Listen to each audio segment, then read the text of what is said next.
예수 안에 거하는 자, 예수 안에 거한다고 하는 자는 그가 행하시는 것처럼 자기도 행하여야 할진다. 금년도 우리 교회 약속의 말씀입니다. 딱 세 글자로 줄이면 예담삼, 예수님을 닮은 삶이죠. 질문 하나 드려보겠습니다. 여러분, 우리가 하나님의 말씀으로 믿는 신구약 성경 속에 사람 이름이 몇 명이나 나오는 것 같습니까? 예, 많이 나온대요. 많이 나온대요. 많이 나옵니다. 미국의 성경학자 히버트 럭키라고 하는 분이 계신데, 이 럭키가 All the Men of the Bible, 성경 인명 사전 이렇게 하면 맞을 것 같습니다. 거기에 표현하기를 2930명이라고 고유한 이름이 등장하는 사람들이 그렇다고 합니다. 남녀의 성비를 잠깐 보았더니 여성들은 약 170에서 180명 정도가 되고요, 남성들이 이름들이 많이 있습니다. 성경에 나타난 인물들 가운데 긍정적으로 쓰여진 이름이 있는가 하면 악행하여 나쁜 의미로 기록된 이름들도 상당수가 있습니다. 누구누구의 아내, 누구누구의 딸, 어디 여인, 누구 자부, 또 누구의 아들, 이름 없이 분명히 등장은 하는데, 이를테면 노아의 아내, 혹시 아십니까? 노아의 아내가 있었겠죠? 있었으니까 아들을 셋이나 낳았죠. 근데 노아의 아내 이름이 성경에 안 나옵니다. 예수님을 닮은 삶의 모습을 살았어. 성경 쪽에 수많은 사람이 나타납니다. 보디발의 아내, 사르밧 과부, 수넴 여인, 가나안 여인, 수로몬에게 여인, 나인성 과부, 12회를 혈증으로 앓던 여인, 부자와 나사로 일어나는데, 나사로는 이름인데 부자는 이름이 없습니다. 불의한 재판관 이름이 없습니다. 불의한 재판관을 찾아갔던 억울한 과부 이름이 없습니다. 연복에 랩돈 2개를 넣었던 과부 이름 없습니다. 자기 생활비 전부를 다 넣었습니다. 바로의 딸이 모세를 주워다가 나일강 하수에서 주다가 길렀는데 그 이름 없습니다. 롯의 2딸 이름이 없습니다. 수많은 사람들이 있습니다. 이런 사람들뿐만 아니라 솔로몬은, 성경에 보니까 솔로몬은 열왕기상 11장 3절 말씀에 솔로몬이 후궁이 몇 명이에요? 후궁이 700명이에요. 놀라시지도 않아요. 여러분들은 한 702명씩 있습니까? 후궁이 700명이고 첩이 300명이에요. 왜 첩엔 또 그렇게 놀랍니까? 후궁에는 안 놀라고? 그럼 후궁이 뭐예요? 왕비 매에 두는 게 후궁이고, 그죠? 국어 강의해야지 돼요? 후궁이 700에 첩이 300에 후궁 1000만 얼마라고요? 1000명이에요. 근데 왕비, 아예 성경에 왕비는 언급도 없어요. 후궁이 700이고 왕의 후궁도 아무나 하는 건 아니지 않습니까? 왕의 첩 300명. 근데 그 성경에 나타난 사람만 1000명이 나오는데 1000명 가운데 이름 나오는 사람은 딱 한 명밖에 없습니다. 딱 한 명밖에 없습니다. 그 한 명이 누군가 하면 솔로몬 이후에 유다 왕국을 새롭게 시작하는 르호보암을 낳는 수만 명이 있는 거죠. 이렇게 따지고 보니까 1000명 가운데도 이름이 한 명밖에 안 나오니까요. 이렇게 수많은 인물 중에서 가장 예수님을 닮은 사람 딱 한 사람 꼽으라면 거의 모든 신학자, 목회자, 성경학자들이 요셉을 드는 겁니다. 요셉이 가장 예수님을 닮은 사람이라는 겁니다. 요셉, 성경에 나오는 요셉의 이야기를 다 하려고 하면 너무 많은 겁니다. 이미 말씀드린 대로 야곱의 12아들 가운데 11번째로 태어났습니다. 양치는 이랬습니다. 11번째 아들, 12번째 아들 낳다가 부인이 죽어서 엄마 없이, 다른 이복의 형들은 모두가 다 엄마가 다 살아있습니다. 레아, 빌라, 실바가 다 있는데 막내 베냐민과 요셉은 엄마 없이 아버지의 사랑은 요셉이 독차지해서 요셉은 특히 그 형제들 가운데 옷은 채색 옷을 옛날 성경에는 색동옷을 입었다고 그렇게 되어 있습니다. 이미도 말씀드린 대로 90이 넘어서 91살에 낳은 아들이 얼마나 귀하게 얼마나 사랑했는지 그 아들을. 요셉의 형들은 멀리 세겜에 가서 양을 치고 있었습니다. 17살 때 요셉 17살 때 아버지가 요셉을 물었습니다. 너 형들 양 치는데 양에 어떻게 새끼는 잘 낳았는지 너 형들은 잘 있는지 한번 보고 와라. 성경에 보니까 볶은 곡식 가루를 다가 요새 우리말로 말하면 미숫가루 가져갔겠죠. 가서 세겜에 갔더니 형들이 없습니다. 다른 양 치는 사람한테 물어봤더니 당신 형들이 여기서 도단으로 갔네. 여기 그가 살고 있는 헤브론에서부터 이곳 세겜까지만 해도 24km 약 60리나 되는 그 긴 거리를 17살 나이에 혼자 간 겁니다. 근데 없으니까 또 도단에 갔습니다. 도단에 가서 형들이 저기 보이는데 형들이 먼저 요셉을 봤어요. 옷만 보면 아니까 색동옷이라. 형들이 이야기합니다. 저기 꿈꾸는 자가 오는구나. 저놈의 자식 아버지 사랑을 독차지하는 녀석, 꿈꿔가지고 맨날 이상한 소리 하는 녀석, 저놈의 자식 꿈이 어떻게 되냐 우리 보자. 그러자고 죽인다고 합니다. 그랬더니 르우벤이 가장 큰 형 르우벤이 레아의 첫아들이죠. 야곱의 첫아들 르우벤이 우리가 우리 손으로 꼭 죽일 필요야 뭐 있냐. 그냥 물 없는 웅덩이 속에 넣으면 지가 알아서 죽을 텐데. 르우벤이 그렇게 한 것은 다른 사람들이 다른 형들이 다 양치러 가면 몰래 살려주려고 물 없는 웅덩이 속에 넣었습니다. 근데 넣었는데 마침 그 옆에 낙타를 타고 큰 대상인이 지나가는 겁니다. 이스마엘 후손으로 유다 땅에서 팔레스타인에서 저기 애굽으로 상인 국제 무역하는 상단이 지나가는데 옛날이나 예수님 때나 똑같은 건 유다는 파는 걸 좋아해서 네 번째 아들 야곱의 네 번째 아들 요셉에게 형, 크기로 말하면 네 번째 형인데 유다가 야, 물 없는 웅덩이에 죽이면 뭐하냐, 그냥 팔면 우리가 돈 생기고, 그걸 말로 뭐라고 그러죠? 꿩 먹고 도랑치고 뽕도 따고 뭐 그런 거죠. 그래서 팔아버렸습니다. 얼마에? 은 20에 팔아버렸습니다. 잘 들어보십시오.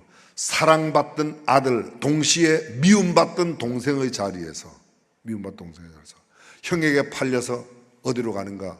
애굽으로 내려갔습니다. 애굽의 시위대장 대통령 경호실장 집에 노예로 들어갔습니다. 노예로 그런데 요셉은 용모가 준수하고 아름다웠습니다. 외모가 아주 출중하게 좋았습니다. 아마 저 정도 됐나 봐요. 아니라고 깨우지 마세요. 그냥 그렇게 착각 속에 살게 그냥 두세요. 그 집 주인 보디발의 아내가 보니까 이 총각이 너무 잘생겼어요. 몇 살인데요? 17살밖에 안 됐는데 그 집에 몇 년이 있는지 모르지만 어떤 날 아무도 없는데 요셉이 들어오니까 이 보디발의 아내가 눈짓하다가 서로 동침하자고 그랬더니 옷 버리고 도망갔습니다. 누명 쓰고 감옥에 들어갔습니다. 감옥에 들어가서 얼마간 지났는데 감옥에 어떤 날 죄수 둘이 들어왔어요. 한 사람은 바로 왕의 술 맡은 사람이고 한 사람은 떡 맡은 사람이에요. 하룻밤에 꿈을 꿨는데 그 꿈을 해석 못하는 겁니다. 요셉은 하나님께서 함께한 사람이라.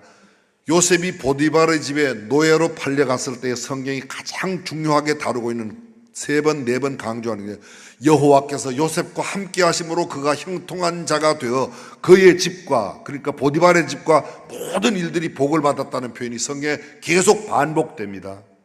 근데 그가 감옥에 들어갔었는데 감옥에서도 하나님께 은혜를 입어서 여호와께서 감옥에 있는 요셉과 함께 하심으로 전옥에게, 교도소 소장에게 은혜를 받아서 교도소 내에서도 총무가 되어서 모든 일을 도맡았습니다. 근데 왕의 신하 둘이 들어와서 그렇게 꿈을 꾸고 모르는데 꿈 해몽을 해주는 겁니다. 꿈의 내용은 생략하고요. 떡 맡은 사람, 당신 사흘 뒤에 나가서 당신은 교수형에 죽을 거요. 당신 사실은 효수라고 그래서 목을 달아매는 건데요.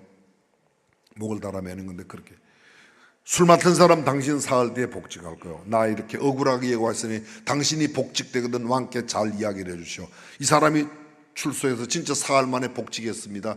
2년이 지났는데 하나님께서 그 바로 왕에게 꿈을 꾸게 하십니다. 바로 왕이 꿈을 꾸는데 무슨 꿈을 꿨는지도 해석도 안 돼서 얼마나 고민되는지 애굽 전역의 모든 박사와 술객들과 학문하는 사람, 유명한 점쟁이들 다 불러다가 내가 꾼 꿈도 알아맞추고 도대체 어떻게 되는지 그것을 해석하라. 못합니다. 너무너무 앞으로 너네 다 죽었어. 그 이야기를 듣고 드디어 술 맡은 관원이 할 수 없이 왕께나 왕이시여, 제가 2년 전에 이런 일이 있지 않았습니까? 감옥에 있었을 때 꿈을 해석했는데 떡 맡은 사람은 그렇게 되고 저는 이렇게 복직되는데 그 요셉을 불러오시면 어떨까요? 그를 당장 불러라. 그래서 요셉이 의장을 갖추고 바로왕 앞에 나갔습니다. 바로왕 앞에 나갈 때가 나이가 30이었어요. 왕이 고민하고 있는데 금방 요셉이 이야기하지 않고 하나님께서 왕에게 앞으로 중요한 일을 하시려고 미리 보여주신 겁니다. 그냥 가는 겁니다. 그러가서 요셉은 얼마나 기도했겠습니까? 그리고 드디어 이야기합니다. 그 꿈의 내용 다 생각. 앞으로 7년 동안 큰 풍년이 질 것입니다. 풍년 뒤에 7년 동안 흉년인데 그 흉년이 얼마나 심한지 앞에 풍년을 다 삼키고도 형편이 없을 겁니다. 요셉이 너무 바로가 너무 신통하게 생각했더니 요셉에게 그럼 당신이 총리를 맡아주시오. 위기관리 총리가 되어서 맡았습니다. 이 꿈을 해석할 때 요셉이 바로에게 한 중요한 포인트가 또 하나 있습니다. 그게 뭐냐면 해석은 하나님께 있으니 제가 똑똑해서 해석하는 거 아닙니다. 술 맡은 관원이 제가 해석했다고 그러지만 해석은 내가 하는 게 아니고 하나님께서 주시면 내가 해석할 겁니다. 그래 그 이야기를 듣고 총리를 맡았습니다. 총리 맡을 때가 몇 살이라고요? 30살이라니까. 요셉이 미리 말씀해요. 몇 살에 죽었습니까? 여러분 성경에도 다 나와요. 110살에. 창세기 50장 맨 마지막 세 절에 보게 되면 요셉이 110세에 죽어 장사되며 그 가족 형제들이 그를 애굽에서 입관하였더라. 성경에 그렇게 나와 있습니다. 110세에 죽습니다. 30살에 총리가 돼서 110살. 그럼 몇 년이에요? 그거는 계산이 되잖아요. 무려 80년 동안. 80년 동안. 근데 요셉이 마지막 죽을 때 남기는 이야기가 있습니다. 이스라엘 자기의 자손들을 다 불러서 야곱에게, 자기 아버지에게 복을 다 받게 하고 11형제 그 자녀 손들 복을 받게 하고 요셉이 마지막으로 자기도 죽을 때 나가 죽으면 하나님께서 우리 자손들을 반드시 돌보실 텐데, 권고하실 터인데, 돌아보실 터인데 그때 너희가 가나안 땅에 갈 때 내 해골을 가져가라고 이야기를 하고 죽었습니다. 저는 요셉에 관한 긴 이야기, 사실은 A4용지 12장에 되는 거 다 생략하고 이 정도로 마무리합니다. 그런데 중요한 내용은 이것입니다. 그 요셉이 어떤 면에서 예수님을 닮았냐? 예수님 닮은 요셉, 간단하게 설명한 건데 몇 가지로 정리를 해서 여러분들에게 소개하고 교훈을 말씀드리겠습니다. 첫 번째 보면 요셉은 아버지의 사랑을 크게 받았습니다. 예수님, 하나님께서 이는 내 사랑하는 아들이요 내 기뻐하는 자라. 이것을 갖다 영어로 표현하면 타이플로지라고 그래서 예수 그리스도의 모형이 되는 요셉이라고. 두 번째, 형제들에게 미움을 엄청 받았습니다. 누가요? 요셉이 형들에게 미움받아. 아버지는 사랑하는데 그 형제들이, 예수님 하나님께서는 사랑하시는 아들이라고 그러는데 자기 땅 유대 백성 가운데 보냈더니 유대 백성들은 예수님을 거절하고 영접하지 않았습니다. 성경은 이야기합니다. 그가 자기 땅에 오매 자기 백성이 영접지 아니하였으나 영접하는 자 곧 그 이름을 믿는 자들에게는 하나님의 자녀가 되는 권세를 주셨으니 예수님 모형을 요셉에서 찾을 수 있습니다. 말씀드렸습니다. 요셉은 은 20에 팔렸습니다. 예수님은 은 30에 팔렸습니다. 그건 예수님의 모형입니다. 보디발의 아내의 유혹을 단호히 거절했으나 억울하게 누명을 쓰고 감옥에 갔습니다. 요셉입니다. 예수님은 광야에서 사단의 시험을 받았지만 말씀으로 이기셨고 아무 죄가 없으심에도 불구하고 빌라도의 법정에서 재판을 받고 십자가에 못 박혀 죽었습니다. 요셉은 예수님의 모형입니다. 요셉이 감옥에 들어갔을 때 두 명의 죄수가 꿈을 꿨습니다. 한 명은 복직되고 한 명은 효수당했습니다. 죽임을 당했습니다. 예수님 십자가에 달릴 때 양쪽에 십자가에 죄수들이 달렸습니다. 한 사람은 구원받아 낙원에 가고 한 사람은 죽임을 당했습니다. 역시 모형이 됩니다. 감옥이라는 가장 밑바닥에서 단숨에 애굽의 총리로 확 뛰어올랐습니다. 예수님 가장 처절한 모습, 십자가의 죽음 위에 무덤에서 부활하셔서 하늘나라로 승천하셨습니다. 역시 모형입니다. 예수님 십자가에 달리실 때 자신을 못 박는 자들을 용서해 달라고 아버지, 저들이 알지 못하고 이런 죄를 짓고 있으니까 용서해 주십시오. 요셉 자기를 그렇게 미워하여 죽일 마음을 갖고 있던 형들, 종으로 노예로 팔았지만 나중에 그거를 만나게 되었을 때 그 형들 뭐라고 막 이야기합니까? 형님들이 나를 팔았으므로 근심하지 마십시오. 한탄하지 마십시오. 염려하지 마십시오. 하나님께서 우리 가족 구원하시려고 저를 먼저 보냈습니다. 형 그때 나 팔았지. 너네들이 무슨 형이야 이 새끼들, 일로 와, 다 엎드려, 싹 죽여버리겠어. 이렇게 할 수 있었을 거예요. 근데 그렇게 하지 않았어요. 역시 요셉은 예수님의 모형을 우리에게 보여주고 있습니다. 요셉은 형들과 함께 양을 친 목자였습니다. 예수님은 선한 목자 되셔서 오늘 우리 모든 양들을 지고 계십니다. 요셉은 아버지 야곱에 의해 형들을 살피려 보냄을 받았습니다. 예수님은 성부 하나님의 보냄을 받고 이 땅에 우리를 구원하기 위해 오셨습니다.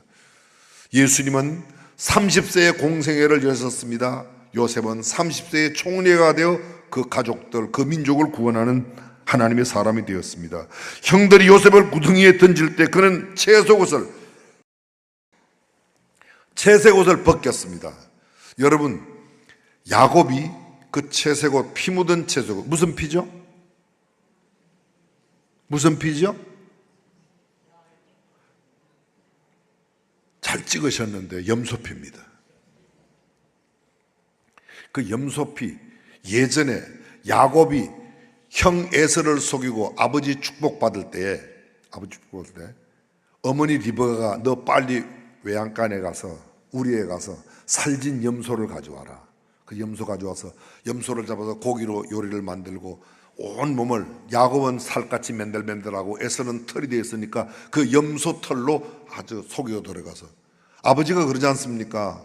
이삭이 어떻게 목소리는 둘째 같은데 몸은 와봐라, 형 옷 입고 들어가고 온몸에 털이 있으니까 참 신기하다고. 근데 축복해 줬죠. 그 염소털 갖고 아버지를 속였어요. 그런데 그 야곱이 훗날 자기 아들, 그렇게 사랑했던 11번째 아들 채색옷 벗겨서 그 형들이 염소 잡아가지고 그 피 발라갖고 아버지 앞만 봐도 이 옷은 우리 동생 옷 같아, 그 속였어요. 속인 대로 자기도 속임을 당했습니다. 형들이 요셉을 구덩이에 던질 때 채색옷 그렇게 벗겼는데 예수님도 십자가에 못 박히시기 전 로마의 병정들에게 옷 벗김을 당했습니다. 요셉의 형들 그를 죽이려고 모였습니다. 유대의 지도자들 예수님을 죽이려고 모였습니다. 요셉은 보디발의 아내에게 억울한 누명을 썼을 때 침묵하고 아무 말 하지 않았습니다. 깨끗하게 살려고 자신을 지키려고 예수님 십자가에 달릴 때 얼마든지 능력으로도 물리칠 수 있지만 한마디 변명 없이 털 깎는 자 앞에 어린 양처럼 십자가를 지고 돌아가셨습니다. 요셉 애굽에 내려가 이방 여인 아스낫을 아내로 바로가 줘서 맞이합니다. 예수님은 우리 이방 사람이에요. 유대인이 아니잖아요. 근데 우리를 정결한 그분의 신부로 우리를 맞이하십니다. 요셉이 총리가 되었을 때 사람들이 그 앞에 무릎을 꿇었습니다. 하나님은 예수님의 이름 앞에 모든 민족, 모든 백성들의 이름을 그 이름 앞에 꿇게 한 겁니다. 요셉은 바로에게 새로운 이름을 얻었습니다. 요셉이 바로에게 새롭게 얻은 이름이 사브낫 바네아인데, 사브낫 바네아는 그 이름의 뜻이 뭔가 하면 세상의 구원자예요. 요셉의 이름이 새로 얻은 이름이 뭐라고요? 세상의 구원자. 예수님은요, 이름의 뜻이 뭐예요? 그가 자기 백성을 저희 죄에서 구원하신다. 구원자. 요셉도 자기 백성을, 예수님도 모형입니다. 요셉은 7년 흉년 동안 온 세상에 곡식을 나누어 주어 생명을 살려냈습니다. 예수님은 자신이 생명의 떡이 되어 굶주린 모든 자녀, 하나님의 백성들을 먹이셨습니다. 형제들이 그를 알아보지 못합니다. 처음 요셉의 형들이 애굽에 왔을 때 요셉을 알아보지 못했습니다. 유대인들도 메시아인 예수님을 알아보지 못했습니다. 요셉은 당신들은 나를 헤아리고 하였지만 하나님은 그것을 선으로 바꾸어 우리를 구원하기 위해 나를 보냈습니다. 예수님 마찬가지입니다. 아버지, 저들을 용서해 주십시오. 저렇게 지금 승리한 줄 알고 예수님 십자가에 죽이고 나서 승승장구한 줄 알았는데 예수님은 그곳을 무덤을 깨고 일어나셨습니다. 요셉은 구덩이에 던졌는데 그 구덩이에서 빠져나왔고 예수님은 무덤 속에 갇혔는데 다시 살아나셨습니다. 요셉은 애굽으로 팔려가 생명을 보존했습니다. 아기 예수님 헤롯의 칼을 피해서 애굽으로 지금 제가 20몇 가지 정도 들었는데요. 그 이외에도 얼마나 많아요. 도대체 그럼 요셉의 삶에 있어서 가장 중요한 내용이 뭔가 한 가지만 딱 교훈을 이야기합니다. 요셉이 마지막 죽을 때 자녀들을 다 불러놓고 하는 이야기가 너희가 이 땅을 떠날 때에 내 해골을 가져가라고. 조금 전에 우리가 함께 나눴습니다. 요셉이 몇 살에 총리 됐어요? 30살에. 몇 년간 총리했어요? 80년. 형들에게 팔려서 종으로 와서 노예 생활하다가 억울한 놈을 쓰고 종으로만 끝난 게 아닙니다. 죄수가 되어 감옥에까지 갔지만 하나님께서 그를 30살에 총리가 갑자기 되게 하셨고 그 총리된 뒤 80년 동안이나 그리고 애굽을 태평성대에 가장 큰 지금도 이집트에 가는 사람들이 수많은 그 요셉 시대의 유물들을 발견하고 요셉이 어떠한 정치를 폈는지를 많은 사람들이 봅니다. 그런데 요셉의 관심은 단 틀끝만큼 눈꽃만큼도 애굽에 있지 않았습니다. 사랑하는 성도 여러분, 저와 여러분들의 관심이 어디에 있습니까? 작년 연말에 어떤 자선 활동을 하고 있는 모임 20주년 연말 행사에 제가 초대받아 갔습니다. 후원 모금하는 날이어서 저도 정성껏 봉투를 하나 마련했습니다. 제 경제 수준에서는 꽤 정성껏 준비해서 갔습니다. 거기 온 사람들이 한 200명 이상 되는데요. 전직 장관이 몇 분 계셨고 이름만 대면 알만한 대한민국에 이름 있는 교수님들이나 큰 기업을 경영하는 분들 꽤 많이 거기에 계셨어요. 근데 처음 들어갈 때부터 준비된 호텔 행사장에 들어갈 때부터 굉장히 제가 참 귀한 자리에 왔구나 이런 마음이 들 정도로, 그리고 행사의 시작부터 끝까지가 얼마나 정결하고 정갈하고 아주 맵시 있게 정말 괜찮았습니다. 순서 하나하나가 너무너무 제가 이런 마음이 들었습니다. 예수 안 믿는 사람, 예수 믿는 비밀을 모르는 사람들이 이것만 먼저 익힌다면 이것에서도 충분히 보람과 긍지와 자부심을 느끼고 살다가 지옥 가겠구나 이런 생각이 들었어요.